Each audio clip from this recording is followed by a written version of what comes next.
नमस्कार मित्रों, सुदृष्टि पीसेस के YouTube चैनल पर आप सभी का हार्दिक स्वागत है।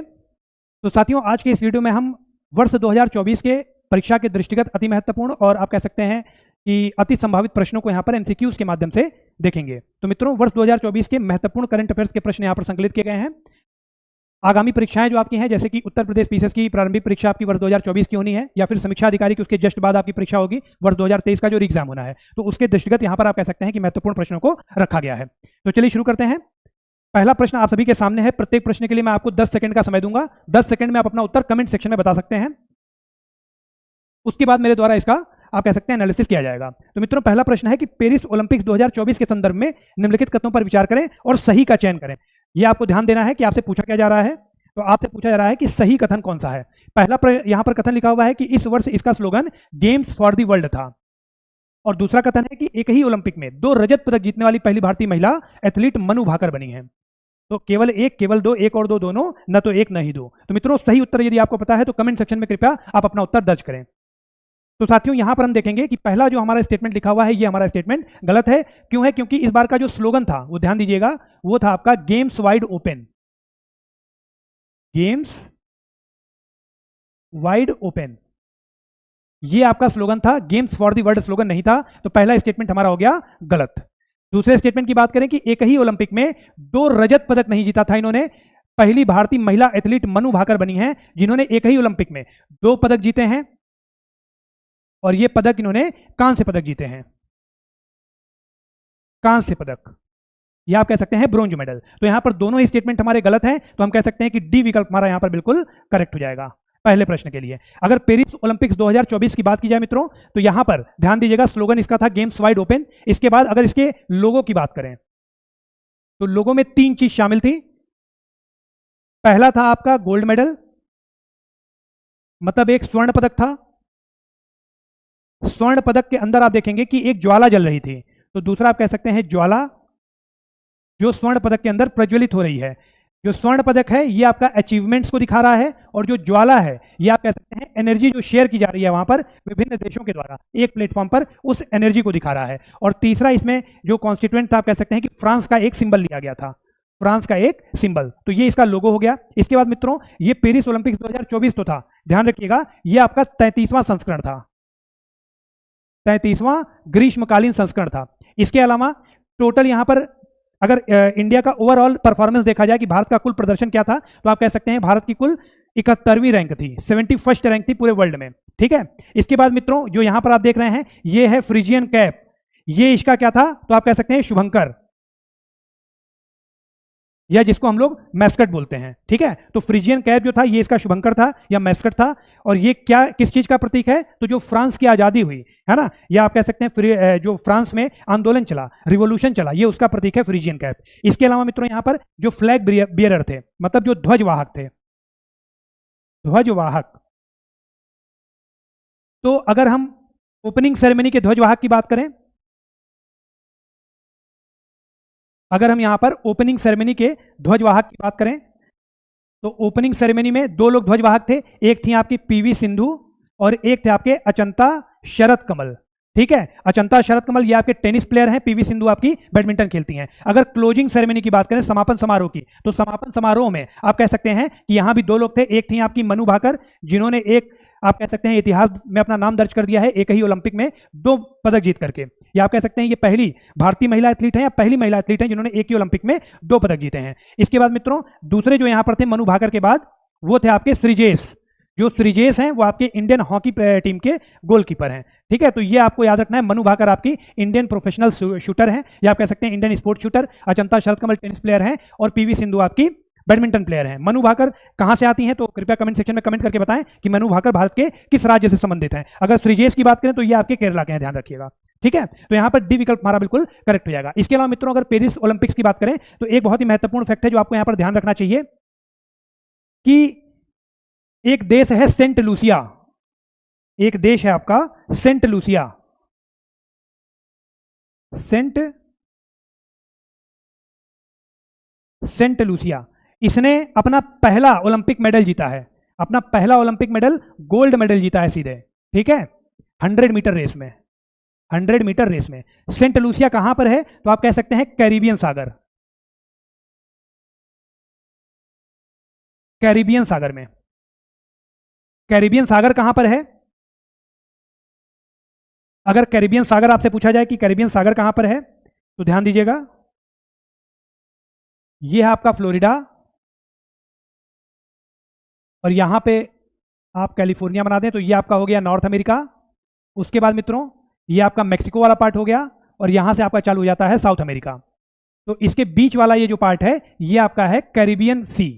कैरिबियन सी में बहुत सारे आइलैंड हैं, जैसे सेंट विंसेंट हो गया, बारबाडोस हो गया, उसके बाद सेंट डोमिंगो हो गया, क्यूबा हो गया, हयाती हो गया, है ना।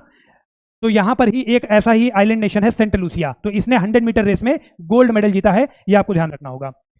इसके बाद अगर पेरिस ओलंपिक्स में देखें और कुछ बच रहा है जो हमें इंपॉर्टेंट है याद रखना, तो यहां पर ध्यान रखिएगा मित्रों, भारत ने कुल 6 पदक जीते हैं। भारत ने कुल 6 पदक जीते हैं, जिसमें एक सिल्वर मेडल है और आपके 5 जो हैं वो ब्रोंज मेडल हैं, मतलब एक रजत पदक है और 5 कांस्य पदक हैं। जो रजत पदक जीता है वो किसने जीता है? तो वो जीता है नीरज चोपड़ा ने। जी हाँ, जो टोक्यो ओलंपिक्स के हीरो थे, टोक्यो ओलंपिक्स जो हुए थे उसमें इन्होंने जेवलिन थ्रो में, भाला फेंक में कितना मीटर फेंका था? तो आप कह सकते हैं 87.58 मीटर, इतना भाला इन्होंने फेंका था। अगर हम पेरिस ओलंपिक्स की बात करें तो यहां पर इन्होंने अब की बार अक्रॉस आप कह सकते हैं लगभग 90 मीटर भाला फेंक दिया है, मतलब 89 यहां पर हम देखेंगे 45 मीटर इन्होंने फेंका है, ठीक है, तो पेरिस ओलंपिक्स में।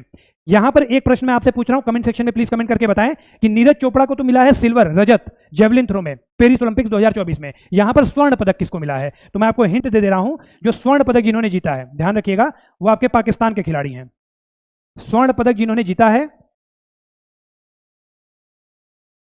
स्वर्ण पदक, या आप कह सकते हैं गोल्ड मेडल, जो टोक्यो ओलंपिक में नीरज चोपड़ा को मिला था, अब की बार वो पाकिस्तान के खिलाड़ी हैं, एक एथलीट हैं पाकिस्तान के, जिन्होंने 92.97 मीटर आप कह सकते हैं जेवलिन थ्रो किया, भाला फेंका। तो इनका नाम आप प्लीज कमेंट सेक्शन में कमेंट करके बताएं। आगे बढ़ते हैं अब हम लोग। तो यहां पर मित्रों आप देखेंगे कि एक टैली, जो मेडल टैली है मैंने बना दी है भारत के लिए, इसको एक बार जरूर देख लें, एक ना एक प्रश्न यहां से आपका जरूर बनने वाला है परीक्षा में। तो यहां पर मित्रों अगर नीरज चोपड़ा की बात करें तो अभी मैंने आपको बताया कि इनको सिल्वर मेडल, एक सिल्वर आया है, और आप देखेंगे तो 5 ब्रोंज आए हैं, ठीक है।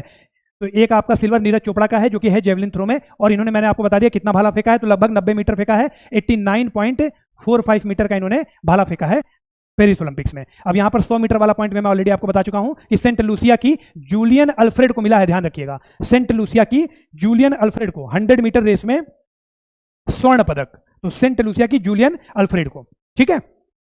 आगे बढ़ते हैं, अगला प्रश्न है आईसीसी महिला टी20 विश्व कप 2024। आईसीसी महिला टी20 विश्व कप 2024 के संदर्भ में निम्नलिखित कथनों पर विचार करें। इसका आयोजन बांग्लादेश में किया जाएगा। विश्व में ऑस्ट्रेलिया सबसे ज्यादा 6 बार ये टाइटल जीत चुका है। आपको उत्तर देना है, कमेंट सेक्शन में आप जल्दी से अपना उत्तर दर्ज कर दें। तो यहां पर मित्रों अगर आईसीसी टी20 महिला विश्व कप की हम बात करें 2024 के लिए, तो ये आपका पहले तो बांग्लादेश में ही होना था, है ना, लेकिन बाद में आपने देखा होगा कि बांग्लादेश की जो राजनीतिक आप कह सकते हैं अस्थिरता है, उसके कारण या उसके चलते इस गेम को कहां पर शिफ्ट कर दिया गया, तो हम कह सकते हैं संयुक्त अरब अमीरात में, यूनाइटेड अरब अमीरात में। अब 2 शहरों में यह आयोजित किया जाएगा, एक है आपका शारजाह और एक है आपका दुबई,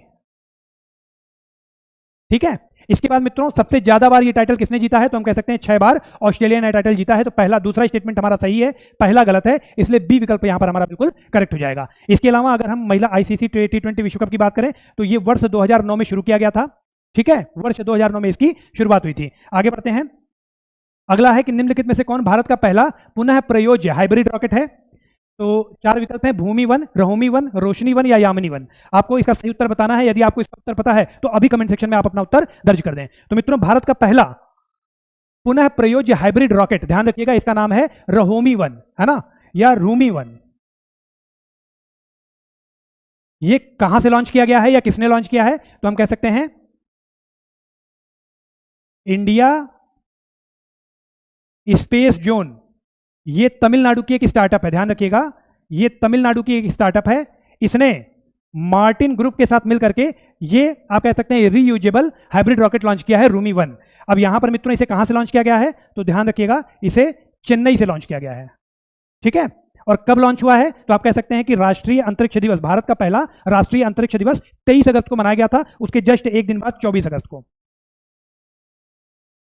तो ये भारत का पहला पुनः प्रयोज्य हाइब्रिड रॉकेट है। इसका उत्तर हो जाएगा रूमी 1। आगे बढ़ते हैं। अगला है, हाल ही में उत्तर प्रदेश के निम्नलिखित किस जिले को जल्द ही 2 जिलों में बांटकर उत्तर प्रदेश के 76वें जिले का निर्माण करने की घोषणा की गई है उत्तर प्रदेश सरकार के द्वारा। तो उत्तर प्रदेश ने किस जिले को 2 भाग में बांट करके 76वां जिला बनाने की बात की है? 4 विकल्प है, सिद्धार्थनगर, महाराजगंज, गोरखपुर या आजमगढ़। तो ये मोस्ट इंपॉर्टेंट क्वेश्चन है परीक्षा के लिए, खास तरीके से आरओ के लिए। 76वां जिला बनने जा रहा है उत्तर प्रदेश का। कमेंट सेक्शन में जल्दी से अपना उत्तर दर्ज करें।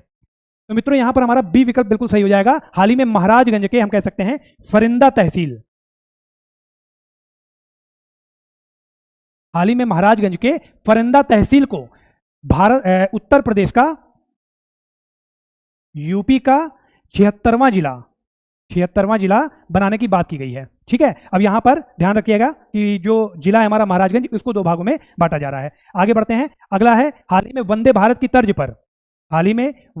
तर्ज पर देश की प्रथम स्वदेशी सेमी हाई स्पीड ट्रेन वंदे मेट्रो किस राज्य में चलाई जाएगी या चलाई गई है? तो यहां पर मित्रों 16, आप कह सकते हैं, अगस्त को ये चलाना था। मोदी जी ने कहा था 16 अगस्त को इसका हम लोग शुभारंभ करेंगे, तो ये चला दी गई है अब तक। तो हाल ही में वंदे भारत की तर्ज पर देश की प्रथम स्वदेशी सेमी हाई स्पीड रेल वंदे मेट्रो किस राज्य में चलाई गई है? 4 विकल्प है, महाराष्ट्र, उत्तर प्रदेश, गुजरात, मध्य प्रदेश। अपना आंसर कमेंट सेक्शन में जरूर लिखें। तो मित्रों यहां पर सी विकल्प हमारा बिल्कुल सही हो जाएगा। गुजरात में आप कह सकते हैं भुज से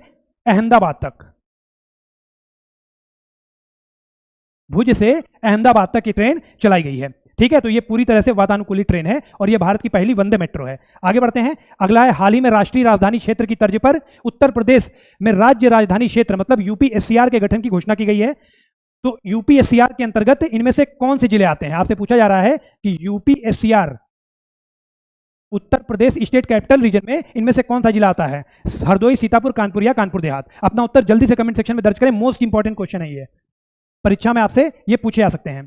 तो मित्रों यहां पर पहला और दूसरा विकल्प हमारा सही हो जाएगा, तीसरा और चौथा गलत हो जाएगा। तो यहां पर आप देखेंगे 1 और 2, ए विकल्प यहां पर हमारा बिल्कुल करेक्ट हो जाएगा। टोटल 5 जिले हैं, ध्यान रखिएगा। यूपीएससीआर में कुल 5 जिले हैं, जिसमें आपके 5 जिले कौन से हैं? तो आप कह सकते हैं हरदोई, सीतापुर, उसके बाद आप देखेंगे बाराबंकी के बाद मित्रों जो चौथा जिला यहां पर हमारा आता है वो है रायबरेली, और रायबरेली के बाद आप देखेंगे तो उन्नाव आ जाएगा। ठीक है, तो ये कुल 5 जिले हैं जिनको मिलाकर के यूपीएससीआर Uttar Pradesh state capital region की या उसके गठन की बात की गई है। तो यहां पर ए विकल्प हमारा बिल्कुल करेक्ट हो जाएगा। ठीक है, आगे बढ़ते हैं। अगला प्रश्न है, हाल ही में भारत और वियतनाम ने निम्नलिखित किस स्थान पर राष्ट्रीय समुद्री विरासत परिषद विकसित करने के लिए एक समझौता किया है? तो आपसे पूछा जा रहा है कि भारत और वियतनाम ने इनमें से किस स्थान पर राष्ट्रीय समुद्री विरासत परिसर खोलने के लिए एक समझौता किया है? लोथल गुजरात, तिरुवनंतपुरम केरल, रामेश्वरम तमिलनाडु या विशाखापट्टनम आंध्र प्रदेश।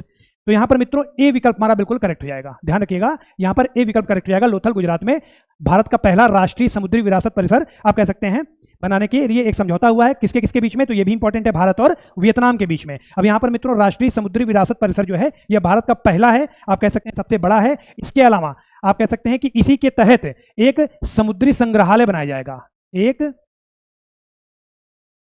भारत का पहला अंडर वाटर समुद्री संग्रहालय, इसको भी बनाने की बात की गई है इसी के अंतर्गत, जो कि आप कह सकते हैं कि एशिया का सबसे बड़ा समुद्री संग्रहालय होगा। तो ए विकल्प यहां पर हमारा बिल्कुल करेक्ट हो जाएगा। आगे बढ़ते हैं। अगला है, निम्नलिखित में से कौन सा दिवस प्रत्येक वर्ष 20 अगस्त को नहीं मनाया जाता है? तो यहां पर आप देखेंगे वर्ल्ड मॉस्किटो डे, विश्व मच्छर दिवस जो है वर्ल्ड मॉस्किटो डे, ये आपका 20 अगस्त को मनाया जाता है।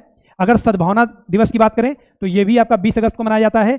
अक्षय ऊर्जा दिवस अगर देखें तो ये भी आपका 20 अगस्त को मनाया जाता है। लेकिन अभी मैंने आपको बताया कि अगर अंतरराष्ट्रीय, अगर हम यहां पर अंतरराष्ट्रीय अंतरिक्ष दिवस की बात करें तो ये आपका सेलिब्रेट किया जाता है, ध्यान रखिएगा, 23 अगस्त को।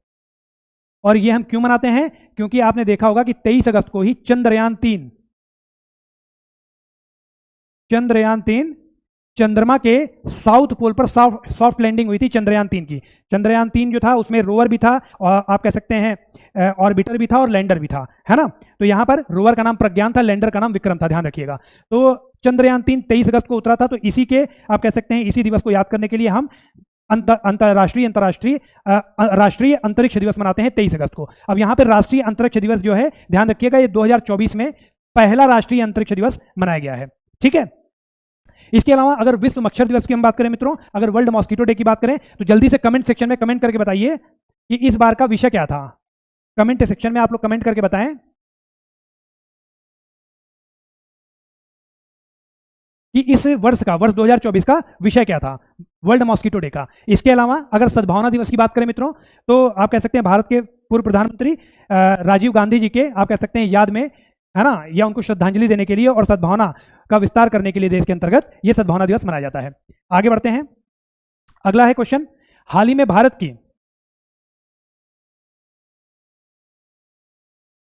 भारत की आपराधिक न्याय प्रणाली में व्यापक परिवर्तन के तहत आप देखेंगे कि 1 जुलाई 2024 को 3 नए कानून देश भर में लागू किए गए हैं। तो इस संदर्भ में आपको बताना है कि इनमें से कौन सा उन 3 कानून में शामिल नहीं है जो अभी हाल ही में शामिल किए गए हैं। तो पहला है भारतीय न्याय संहिता BNS, तो आप कह सकते हैं BNS 2023, भारतीय न्याय संहिता 2023, इसको शामिल किया गया है। भारतीय नागरिक सुरक्षा संहिता, इसको भी शामिल किया गया है, और भारतीय साक्ष्य अधिनियम, इसको भी शामिल किया गया है। तो यहाँ पर डी विकल्प हमारा बिल्कुल करेक्ट रहेगा, क्योंकि भारतीय दंड संहिता जो है ये आपकी 1860 की है और ये पहले से थी, इसी को रिप्लेस कर दिया गया है किससे, भारतीय न्याय संहिता 2023 से। इसके बाद अगर भारतीय नागरिक सुरक्षा संहिता की बात करें, तो भारतीय नागरिक सुरक्षा संहिता वर्ष 2023, इसने किसका स्थान लिया है, तो हम कह सकते हैं दंड प्रक्रिया संहिता,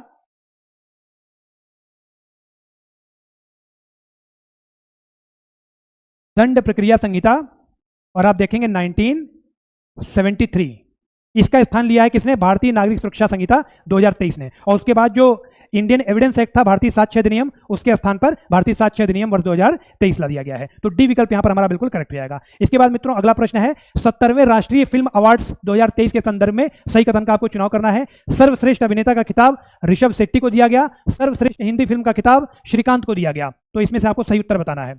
तो आपको यदि उसका उत्तर पता है तो प्लीज कमेंट सेक्शन में कमेंट करके बताएं। वो मोस्ट इंपॉर्टेंट है, ध्यान रखिएगा, जो 70वां राष्ट्रीय फिल्म अवार्ड 2024 है, अक्सर यहां से प्रश्न बन जाते हैं। तो मित्रों ध्यान रखिएगा, पहला विकल्प हमारा बिल्कुल सही है। आपने मूवी देखी होगी कांतारा, तो कांतारा में जो हीरो थे वो थे ऋषभ शेट्टी। ठीक है, तो पहला विकल्प हमारा बिल्कुल सही है, इनको सर्वश्रेष्ठ अभिनेता का अवार्ड दिया गया है। उसके बाद वहीं पर अगर आप देखें सर्वश्रेष्ठ मनोरंजन फिल्म का अगर बात करें, जो इंटरटेनमेंट मूवी है सर्वश्रेष्ठ, तो वो भी आपकी कौन सी है, तो वो आपकी है कांतारा। ये भी आपको ध्यान रखना है। इसके अलावा सर्वश्रेष्ठ हिंदी फिल्म का खिताब श्रीकांत को नहीं दिया गया है, ये आपका दिया गया है गुलमोहर को, ये आपका दिया गया है गुलमोहर को। इसके बाद अगर सर्वश्रेष्ठ अभिनेत्री की बात की जाए, कि आप कह सकते हैं बेस्ट एक्ट्रेस का अवार्ड किसको दिया गया है, तो जल्दी से कमेंट सेक्शन में कमेंट करके बताएं आप लोग। तो ध्यान रखिएगा, एक है आपकी नित्या मेनन, दो लोग को मिला है, एक है नित्या मेनन। मैं चाहूंगा दूसरे का नाम आप कमेंट सेक्शन में कमेंट करके बताएं। इसके बाद मित्रों अगर सर्वश्रेष्ठ संगीत निर्देशन की बात की जाए, तो सर्वश्रेष्ठ संगीत निर्देशन में मिला है प्रीतम को। और सर्वश्रेष्ठ अगर फीचर फिल्म पूछा जाए, यही सबसे ज्यादा इंपॉर्टेंट वाले अवार्ड हैं। सर्वश्रेष्ठ फीचर फिल्म जो क्या है वो कौन सी है, तो आप कह सकते हैं अट्टम, जो कि आप कह सकते हैं मलयालम या मलयाली भाषा का एक नाटक है। ठीक है, तो सर्वश्रेष्ठ फीचर फिल्म जो है वो है अट्टम। सर्वश्रेष्ठ संगीत निर्देशन का अवार्ड मिला है प्रीतम को। सर्वश्रेष्ठ आपके जो अभिनेता थे वो थे ऋषभ शेट्टी कांतारा मूवी के, और कांतारा मूवी को ही सर्वश्रेष्ठ मनोरंजन फिल्म का भी खिताब दिया गया है। तो यहाँ पर मित्रों पहला विकल्प हमारा बिल्कुल सही है, तो ए विकल्प यहाँ पर हमारा बिल्कुल करेक्ट हो जाएगा। आगे बढ़ते हैं, अगला प्रश्न है, हाल ही में निम्नलिखित में से किसे तीसरी बार वेनेजुएला के नए राष्ट्रपति के रूप में चुना गया है, तो यहाँ पर मित्रों निकोलस मदुरो, ध्यान रखिएगा, ये तीसरी बार आप कह सकते हैं कि वेनेजुएला के नए राष्ट्रपति के रूप में चुने गए हैं। ठीक है, इसके अलावा मित्रों अगर पीटर पावेल की बात करें, तो ये आपके चेक गणराज्य के राष्ट्राध्यक्ष हैं, और माइकल द हिगिंस जो हैं ये आपके आयरलैंड के राष्ट्राध्यक्ष हैं, ध्यान रखना है आपको। ठीक है, तो ये भी नए अपॉइंटमेंट्स हैं, तो इनको भी आपको ध्यान में रखना है। आगे बढ़ते हैं, अगला है नंजरायन पक्षी अभ्यारण्य को हाल ही में रामसर स्थलों की सूची में शामिल किया गया है। यह भारत के किस राज्य में स्थित है, कर्नाटक, तमिलनाडु, केरल या महाराष्ट्र। नंजरायन पक्षी अभ्यारण्य, तो मैं चाहूंगा कमेंट सेक्शन में कमेंट करके आप लोग बताएं कि नंजरायन पक्षी अभ्यारण्य, इसको हाल ही में रामसर स्थलों की सूची में शामिल किया गया है। तो मित्रों ये आपका तमिलनाडु में स्थित है, बी विकल्प में यहां पर हमारा बिल्कुल करेक्ट रहेगा। और नंजरायन है एक, और एक आप कह सकते हैं काछुवेली। ठीक है, तो एक है आपका नंजरायन और एक है आपका काजुवेली, ये दोनों ही आपके तमिलनाडु के हैं, ध्यान रखिएगा। ठीक है, इन दोनों को शामिल किया गया है। इसके अलावा मध्य प्रदेश का एक और रामसर स्थल है तवा रिजर्वायर, तवा रिजर्वायर, इसको भी शामिल किया गया है। तो टोटल 3 रामसर स्थल नए शामिल किए गए हैं। तो अब रामसर स्थलों की कुल संख्या कितनी हो गई है भारत के अंतर्गत? तो ध्यान रखिएगा, ये हो गई है आपकी 85। ठीक है, तमिलनाडु में सबसे ज्यादा रामसर स्थल स्थित हैं। तो आप कह सकते हैं तमिलनाडु में टोटल कितने हैं? तो टोटल 18 रामसर स्थल हैं। इसके बाद जो सेकंड नंबर पर आ जाता है वो आपका है उत्तर प्रदेश। ठीक है, सेकंड नंबर पे आपका आ जाता है उत्तर प्रदेश। तो यहां पर एक सूची दी गई है, इसको आप देख लें ध्यान से।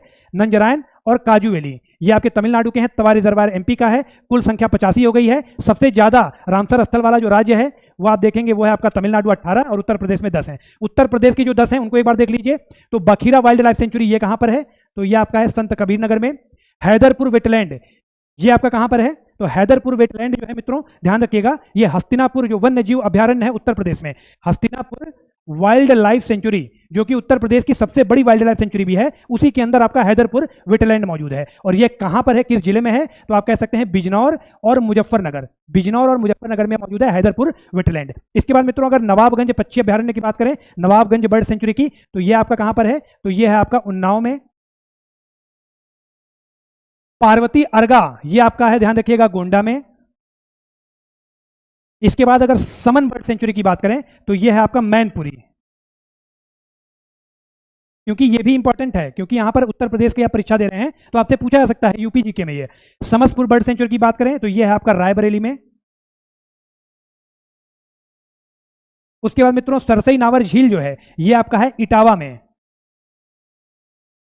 ठीक है, और सूर सरोवर यह आपका है आगरा में। सूर सरोवर को ही ध्यान रखिएगा, इसी को कीथम झील बोलते हैं, कीथम लेक, सूर सरोवर आगरा।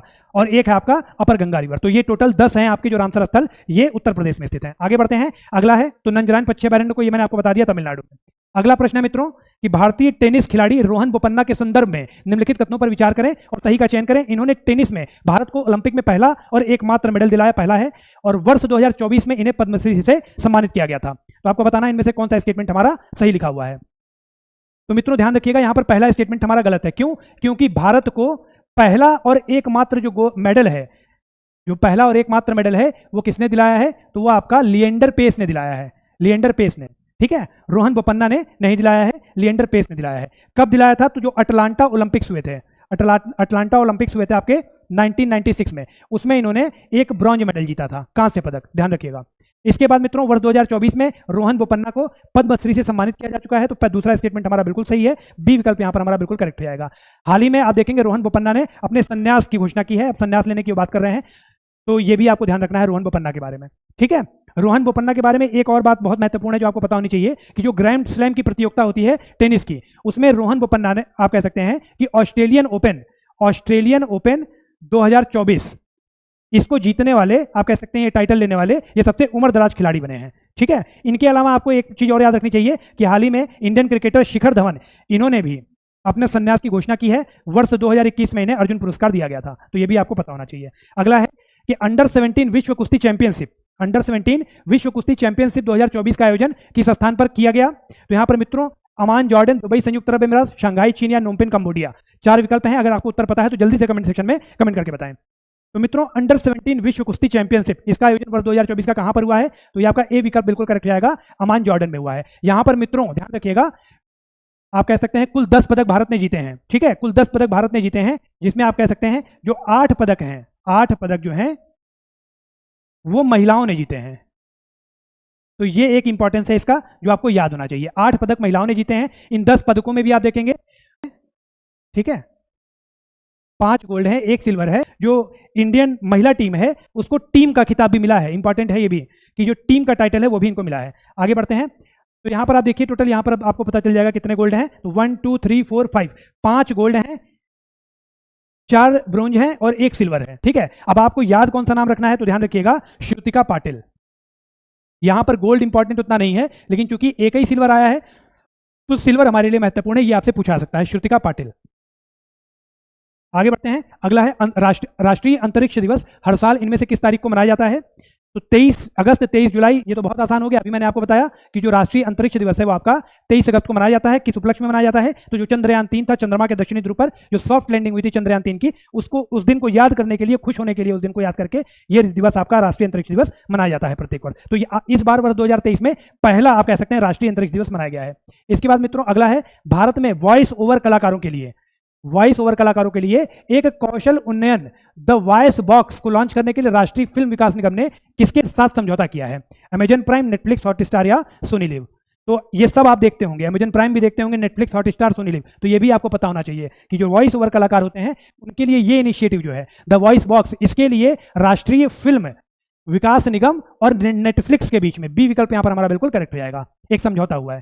ठीक है, आगे बढ़ते हैं। अगला है भारतीय शास्त्रीय नृत्यांगना डॉक्टर यामिनी कृष्णामूर्ति का हाल ही में निधन हुआ है। तो यह किस शास्त्रीय नृत्य से संबंधित है?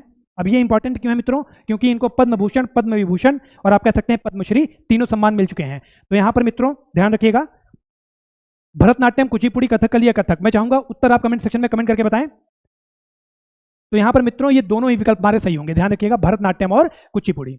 ठीक है, जो आपकी डॉक्टर यामिनी कृष्णामूर्ति थी वो इन दोनों ही शास्त्रीय नृत्यों से संदर्भित थी। इसके अलावा मित्रों ये किस राज्य से आती हैं? तो ये आपकी तमिलनाडु से हैं। आगे बढ़ते हैं। अगला प्रश्न है, देश का पहला 24 घंटे चलने वाला अनाज एटीएम, ग्रेन एटीएम किस स्थान पर खोला गया है? भुवनेश्वर, लखनऊ, भोपाल या कोलकाता। तो देश का पहला 24 घंटे चलने वाला जो ग्रेन एटीएम है, अनाज एटीएम, यह किस स्थान पर खोला गया है? तो यहां पर ए विकल्प हमारा बिल्कुल करेक्ट हो जाएगा, भुवनेश्वर। आगे बढ़ते हैं। उड़ीसा के भुवनेश्वर में जो पब्लिक डिस्ट्रीब्यूशन सिस्टम है आपका, सार्वजनिक वितरण प्रणाली, उसके अनुसार आप कहेंगे कि 24 घंटे ये अनाज देगा, 5 मिनट में 50 किलो अनाज निकालने की इसकी क्षमता है। ठीक है, आगे बढ़ते हैं। अगला प्रश्न है, हाल ही में इंटरनेशनल क्रिकेट काउंसिल आईसीसी के चेयरमैन किसे बनाया गया है? सौरभ गांगुली, गौतम गंभीर, जयसा या सचिन तेंदुलकर। तो बहुत आसान प्रश्न है, आपको इसका उत्तर पता होना चाहिए। तो मित्रों सी विकल्प यहां पर हमारा बिल्कुल करेक्ट हो जाएगा। आप कह सकते हैं आईसीसी के ये यंगेस्ट चेयरपर्सन बने हैं। अगला प्रश्न है, हाल ही में फिजी का सर्वोच्च नागरिक सम्मान companion of the order of Fiji 2024 से किसे नवाजा गया है? नरेंद्र मोदी, द्रौपदी मुर्मू, एस जयशंकर या नितिन गडकरी। तो यहां पर मित्रों जल्दी से कमेंट सेक्शन में कमेंट करें, companion of the order of the Fiji 2024। तो ये सम्मान किसको मिला है? तो मित्रों बी विकल्प यहां पर हमारा बिल्कुल करेक्ट हो जाएगा, द्रौपदी मुर्मू जी को। अगर वर्ष 2023 के लिए पूछा जाए तो ध्यान रखिएगा 2023 के लिए मिला था नरेंद्र मोदी जी को। ठीक है, आगे बढ़ते हैं। अगला प्रश्न है, बोहाई खाड़ी को हाल ही में यूनेस्को विश्व धरोहर सूची में सम्मिलित किया गया है। इस संदर्भ में बोहाई खाड़ी निम्नलिखित किस सागर में स्थित है? आपसे पूछा जा रहा है कि यह किस सागर में स्थित है? लाल सागर, काला सागर, पीला सागर या मृत सागर। मोस्ट इंपॉर्टेंट क्वेश्चन है, ध्यान रखिएगा। तो मित्रों यहां पर हमारा सी विकल्प बिल्कुल सही हो जाएगा। जो आपका बोहाई खाड़ी है यह आपका पीला सागर या येलो सी में मौजूद है। येलो सी कहां पर है? तो अगर आप वेस्टर्न पैसिफिक ओशियन देखेंगे, वेस्टर्न पैसिफिक ओशियन एक्चुअली में हमें ईस्ट में दिखाई देता है जब हम मैप में देखते हैं। तो जो वेस्टर्न पैसिफिक ओशियन है हमारा, उसके कोस्ट लाइन की अगर हम बात करें तो जो एशिया या यूरेशिया की कोस्ट लाइन है उसमें आपको सबसे पहले मिल जाएगा कामचत्का पेनिनसुला।